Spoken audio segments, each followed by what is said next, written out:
Hey guys, I know this is a little bit of a weird angle to be shooting from, but I don't really have like a stand for my phone right now. I might make one, like I have a make a makeshift stand here in a second. Um, but I did want to shoot this on my phone because A, the video quality is better, and B, the audio quality is way better.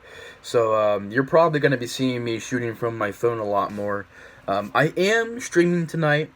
Um, I don't know yet if I'm gonna be streaming by myself or with other people, but I am streaming tonight. If I can't get anybody on, I'll be streaming by myself, doing different activities with that, and we'll see what we can do with that. I just feel like streaming about anything, really honestly. But it's been a long time since I've done an actual franchise review, and I started doing these reviews a couple of weeks ago. And it was around the same time that I recorded the Motel Hell video.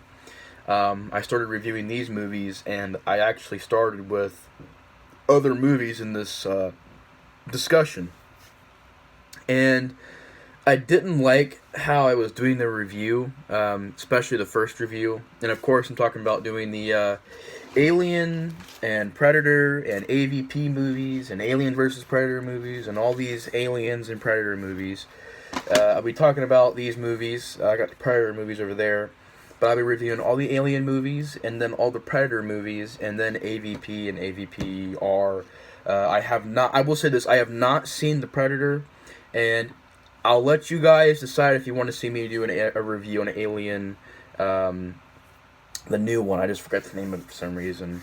The new Alien movie that just came out, as I've already done a review for it. So, if y'all want to see my re-review on that, I'll do it. But I think I've already got a review up for it. So, I think I'm pretty much good with that.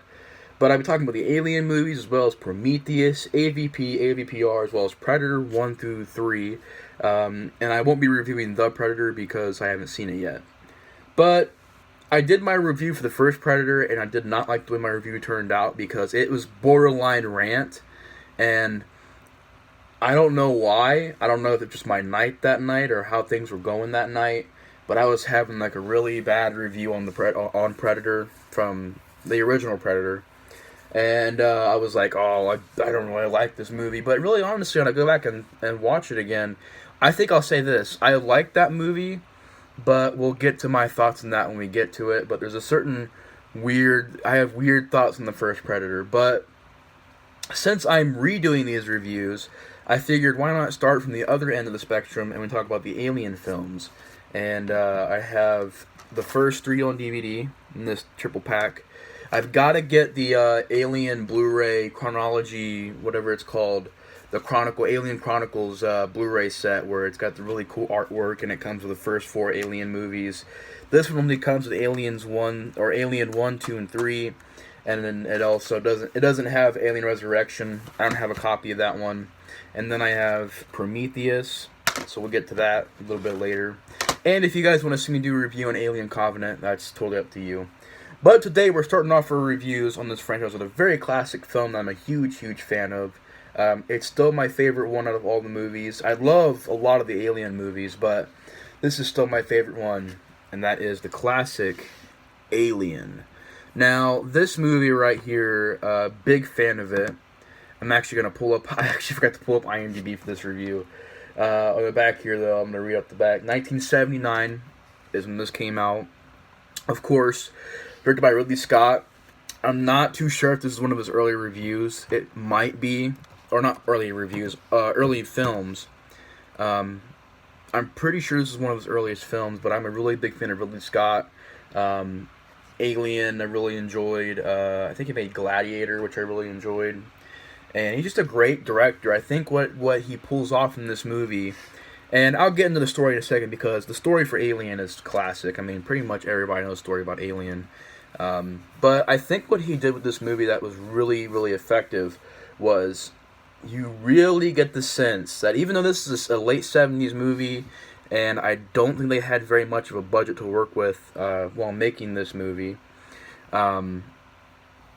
they still pulled off this really realistic, really believable outer space world where the ship, the characters, the atmosphere, even when they get off of the ship, it's very realistic. Um, and I just think it's a great atmosphere they set up with this movie. I will also say this: the score is beautiful. It's a beautiful score. It's one of those movies that kind of slow burn, but it kind of does it effectively. The movie's an hour and 57 minutes long, but it's a very fast. See, like this and The Shining and The Thing, those movies really know how to do that effectively. They really know how to utilize the runtime effectively, because in this movie, like, the first 30 to 40 minutes is just setting up characters and setting up atmosphere, and then you get introduced to this alien life form, and it's a very terrifying moment. And the movie gets an 8.5 on IMDb. I'm going to check on Ridley Scott's earlier films, see if he's made anything before this. Like I said, I know he's made Gladiator and what's the other one called? Oh, it's the God movie. Like, I don't know, but is it a Jesus Christ movie? I can't remember. I can't remember what it is. I think it's a movie about God, the Kingdom of Heaven, or something like that. He produced The Martian. I'm pretty sure he directed The Martian as well. Did he do Blade Runner? And this is going to shock you guys, but I've never seen Blade Runner. Yeah, I said it. Never seen it. Got me some nos. I've never seen Blade Runner. Ever. But apparently he's going to make Gladiator 2, which is really weird. He made Robin Hood, Hannibal, Black Hawk Down, Kingdom of Heaven, G.I. Jane. That's surprising. I didn't know he made G.I. Jane. Black Rain, Legend, Blade Runner, Alien, and then before Alien he did The Duelist, TV stuff. So this was really his first big movie. This is before Blade Runner, this is before Gladiator, this is before all those other movies he made. Of course, I think he also came back and made Alien Covenant, and then he also made Prometheus. But Ridley Scott is just one of my favorite directors because he can really build a great atmosphere. He really builds this alien lore up in this first movie. And the story is very classic. I mean, you've got the story of Sigourney Weaver. You know, she is on this ship with everybody else. They're on this ship where they've got a... It's not really like they're not mercenaries or anything like that. There's kind of like average Joes. You got characters like Dallas and Lambert, Brett, Kane, Ash, Parker, and of course Sigourney Weaver playing Ripley. And Ripley would become a big part in this series. She's going to be in 4 movies, and I think they was planning on putting her in a 5th movie, but something happened and she can't do it. But you got like Tom Skerritt, you got Veronica Cartwright, Harry Dean Stanton, John Hurt, Ian Holm. You got a lot of these great actors in here. Yaphet Kotto, who's Parker. You got a lot of great actors in this movie, and they're basically I never could describe the way their ship is, but it's a merchant vessel, and basically they're taking this shipment across outer space, and they end up going to this planet. And when they get there, they find this ship that's been abandoned. And when they get on it, one of the guys, I think it's John Hurt's character, gets a face hugger on his face. And basically from there on, they get back to the ship. The face hugger's still on him. The face hugger mysteriously dies one day. And then you have that classic scene, the dinner scene, where they're all together. And John Hurt's chest kind of explodes. And this alien comes out of it. What we know now is the Xenomorph. And then this movie becomes a straight up dark horror film. They're trying to find this alien. They don't know where it's at. It's running loose on the ship. Nobody knows where it's going. And it starts knocking people off one by one. And that's basically the story of this movie. And what I really enjoy about the first Alien film is that, yeah, Sigourney Weaver is the lead, but they did a really good job of... It's kind of like that Night of the Living Dead, 1990, or Psycho from 1960, where you don't really know who the lead is. You think it's Tom Skerritt for most of the movie. At least the first 25, 30 minutes of the movie, you think it's Tom Skerritt. Because it focuses on him, it focuses on this other character who ends up being a... not a cyborg, but I forget the other word they use for it. But it's pretty much like a robot in disguise, a cyborg, and an android. And it focuses on all these other characters, and I think it does a great job of establishing that they're all friends. You know, they're all in the same situation. They're out in the middle of space. The tagline of the film, "In space, nobody can hear you scream," I think is really effective, and honestly, very true. I mean, it's a very isolated film. You feel like they're alone in the situation, and you know, when Tom Skerritt gets wiped out, then Sigourney Weaver kind of gets put in the main frame, and I really like how they build her character up. She's a strong character. She's independent. She likes to joke around, as well as everybody else on the ship likes to joke around. And she has this cat on the ship with her, and I just really liked how they made the alien in this film look really real. Um, it's the same thing that I gotta say about the Thing. I mean, they did a great job of making this thing not look like a special effect. It looks like a real organism. Just the face hugger and the little alien xenomorph that comes out of the guy's chest and the groan xenomorph. I mean, all of the effects in this film are great. And they accomplish their goals. They know what they want to do, and they go out and they do it. And I think that's really a big step up from the earlier movies in the 70s that were trying to do these alien. Like, no other movie has taken an alien before Alien came out and really not made it that typical kind of, that alien that we see all the time that is on like posters and early 50s horror films and stuff like that, sci-fi films. This really took the alien and said, all right, let's not make it so typical. Let's just make it something different, unique. And how it has the acid for blood and the little mouth that comes out and chomps people's heads in. Great, great special effects in the death scene. People getting their heads bit in, and a girl getting impaled by this tail of the xenomorph. And the xenomorph popping up and scaring the crap out of... Well, at least when I was a kid, it scared the crap out of me, and he kills Tom Skerritt.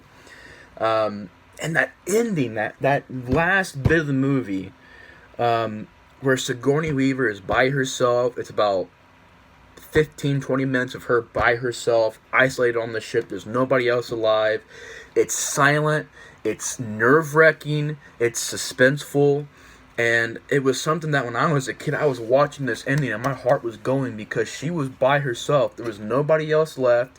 The ship had a little program on it called Mother, which had, turned against Sigourney Weaver. Kind of reminded me of 2001: Space Odyssey, where they had that program kind of turning against the guy in that movie. But in this movie, it's just done creepy because she's got this alien chasing her and this automated system that's like turns back on her, and she's still fighting back, and she's just running. And you got scenes where it's her hiding from this alien, and I just think that last 20 minutes of the film with Sigourney Weaver by herself is such classic horror filmmaking and just classic filmmaking in general. To me, that will never age. To me, the general fear of being on a spaceship out in the middle of outer space by yourself with this alien organism chasing you, you don't know where to go, everybody else is dead, it really, really adds suspense. And I love how they don't overflow with music. It's more about sound effects, the alarms going off, the ship has been torn to ruin, there's smoke and gas everywhere, and there's like pipes that have busted, and there's air flowing out of it. Like, they do a really good job of building this atmosphere up, and to the where Sigourney Weaver gets off the ship and the alien follows her, and she ends up at the end of the movie killing the alien, getting the last laugh. And pretty much she goes in this kind of hypersleep, I guess, and that's where it leads into Aliens. I almost said Alien 2, but it's not Alien 2, it's Aliens. But, yeah, I mean, Alien is just a very well-made movie, and looking back into it again, I have to say this is a classic horror film, just really enough a masterpiece. I mean, this is up there with Halloween, Poltergeist, the Texas Massacre, Jaws. Like, this is up there with those movies. These are just masterpiece films. Evil Dead 2, Friday the 13th parts 1 through 5, in my opinion. Like, it's really, really, really good. And, yeah, I mean, definitely fun revisiting the original Alien.